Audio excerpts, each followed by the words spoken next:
Hello friends, ఈ రైస్ని చేసుకోవడానికి స్టవ్ మీద కుక్కర్లో 1 టేబుల్ స్పూన్ నెయ్యి 2 టేబుల్ స్పూన్ల ఆయిల్ని వేసుకుని హీట్ అయిన తర్వాత స్పైసెస్ ఇక్కడ చూపిస్తున్నాను కదా, తక్కువే యాడ్ చేసుకోండి. ఎక్కువ యాడ్ చేసుకుంటే రైస్ టేస్ట్ మారిపోతుంది.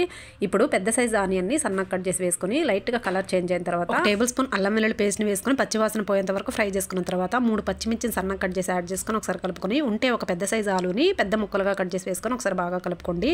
ఇప్పుడు రుచికి సరిపడినంత సాల్ట్, 1/2 టేబుల్ స్పూన్ ధనియా powder, 1/2 tablespoon garam masala వేసుకొని ఒకసారి మొత్తం కలుపుకున్న తర్వాత సన్నగా కట్ చేసుకున్న కొత్తిమీర పుదీనా వేసి ఒకసారి మొత్తం కలుపుకొని ఈ విధంగా ఫ్రై అయిన తర్వాత రైస్ని ముందే నానబెట్టుకోవాలండి. 1/2 కిలో రైస్తో చేస్తున్నాను.